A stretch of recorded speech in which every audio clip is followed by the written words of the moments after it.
दर्शन घेतलं कधी? घेतलं का? कपडे मळतील पण साष्टांग दंडवत घालायचा पूर्ण झोपून तेव्हा आपल्या वर चांगला होईल. ठीक आहे, पहिले मी झोपतो मग तुम्ही झोपा. एकच मिनिटं फक्त साष्टांग दंडवत. ठीक आहे, माबाप सरकारचं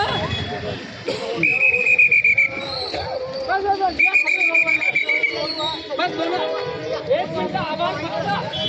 समजलं का? जिल्हा प्रशासनाचे आणि मुख्यमंत्री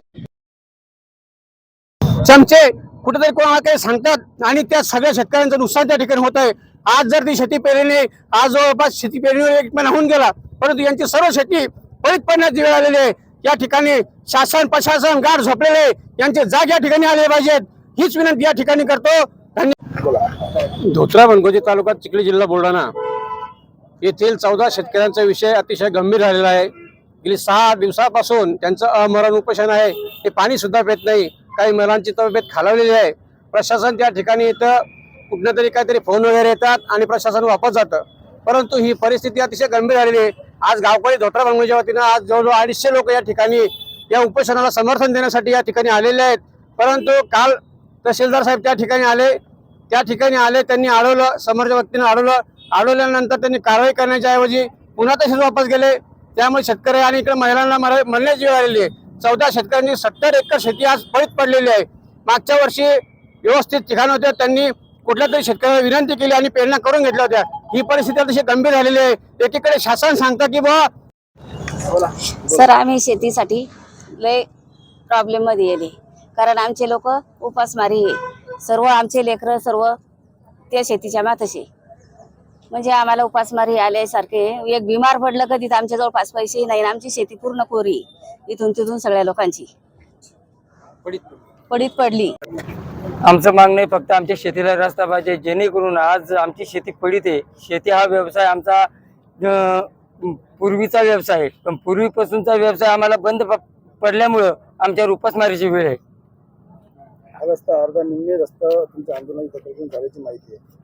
अर्धा निम्मा नाही सर, काहीतरी फक्त 25 ते 30 फूट रस्ता झालेला आहे. 25 ते 30 फूट रस्ता झाला म्हणजे पूर्ण रस्ता झाला असं तो होऊ शकत नाही. कारण कुठेतरी थोडा जरी अडथळा आला तर तिथून आमचा ट्रॅक्टर जाऊ शकत नाही, पेरणी होऊ शकत नाही, पुढच्या शेतीची मशागत होऊ शकत नाही. प्रत्येक गोष्ट अशी होऊ शकते. प्रशासनाचं काय म्हणणं आहे नेमकं, कशामुळे प्रशासनाला कुठेतरी राजकीय दबाव, त्याच्यानंतर पैशाचे आमिष हे दाखवत असेल असं आमच्या मनात नाना प्रकारचे संशय हे येत राहतात आणि ते येणारच, कारण आज आमच्यावर उपासमारीची वेळ. चिखली तालुक्यातील धोत्रा भानगोजी शेत रस्ता मिळावा, संपूर्ण गाव एका बाजूला आणि एका परिवारानं वेठीस धरल्यामुळं धोत्रा भानगोजी शहराला गावकऱ्यांना रस्ता मिळाला नाही.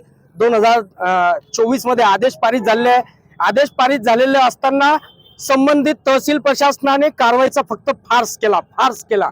तिथपर्यंत जायचं, कारवाई करण्याचा देखावा करायचा, कोणीतरी अडथळा निर्माण केला म्हणून परत यायचं. जर कोणी अडथळा निर्माण करत असेल तर त्याच्यावर दंडात्मक कारवाई करून त्याला डिटेन करणे, त्याला अटक करणे आणि त्वरित रस्ता मोकळा करणे, ही कारवाई तिथं होणे क्रमप्राप्त होते, परंतु ती झाली नाही. म्हणून आम्ही शासन प्रशासनाला या ठिकाणी दंडवत केला, त्यांचे आभार मानले की अशीच शेतकऱ्यांचा जीव घ्या. आज 70 शेतकऱ्यांची शेती त्या गावातली पडीत आहे. त्या शेतकरी उपाशी मरत आहे, त्यांचे लेकर बाळ आज उपाशी मरत आहे. त्यांच्यावर उपाशी मरण्याची वेळ येऊ नये म्हणून आम्ही जिल्हा प्रशासनाला अल्टिमेट दिला. 24 तासात जर रस्ता मोकळा झाला नाही तर जिल्हाभर आझादींच्या वतीने रास्ता रोको आंदोलन करण्यात येईल. याची दखल शासन प्रशासनाने घ्यावी, अन्यथा आझाद हिंद उग्र स्वरूप